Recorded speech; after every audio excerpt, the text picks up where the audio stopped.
Hello, my name is Amr Khan, and I'm going to be talking about Kant's theory of morality.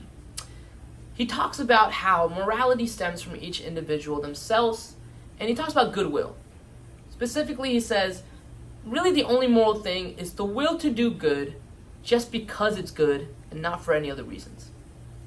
He talks about categorical imperatives, which is what you can't do and what you have to do, and uses that to connect morality with our duty to be reasonable and moral in our actions and in our lives.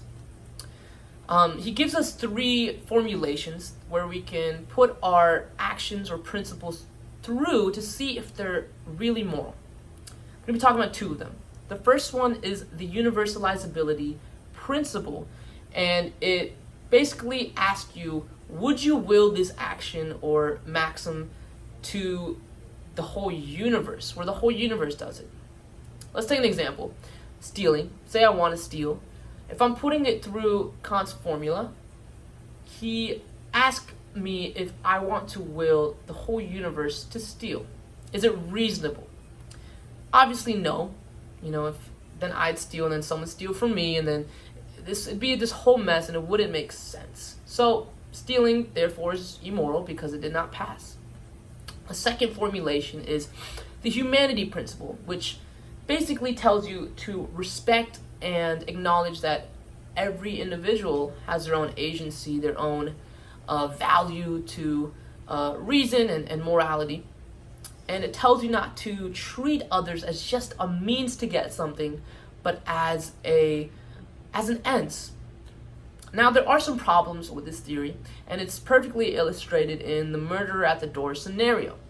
In this scenario, there's a murderer who knocks at your door and asking if you know where your friend is.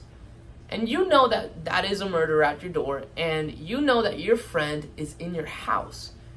So most of us are going to lie to the murderer and say, no, we don't know where our friend is.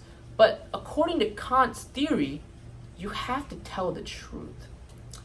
You see, this brings up a problem, which is the problem with conception, the contradiction of conception, which is you can maybe imagine a world where nobody lies, but can it really be conceived? And it also leads to the contradiction of will. Can it really be willed, that type of world?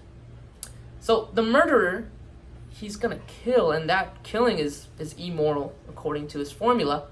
So then we're set up to have to deal with this person acting irrationally, acting unethically. And it poses a question to us, should we also act unethically according to Kant and lie?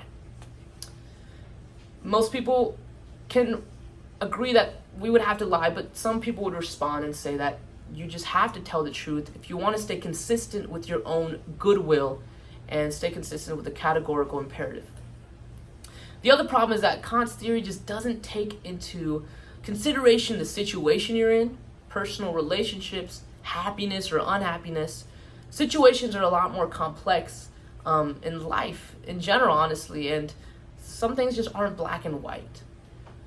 And Kant actually acknowledges that. He realizes that we have impact on our consequences, but he actually says that our results of our decisions are way too vast and complex for us to even calculate.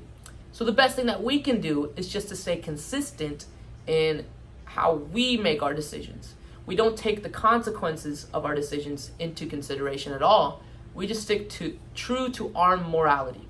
So he actually double backs up to tell the truth to the murderer.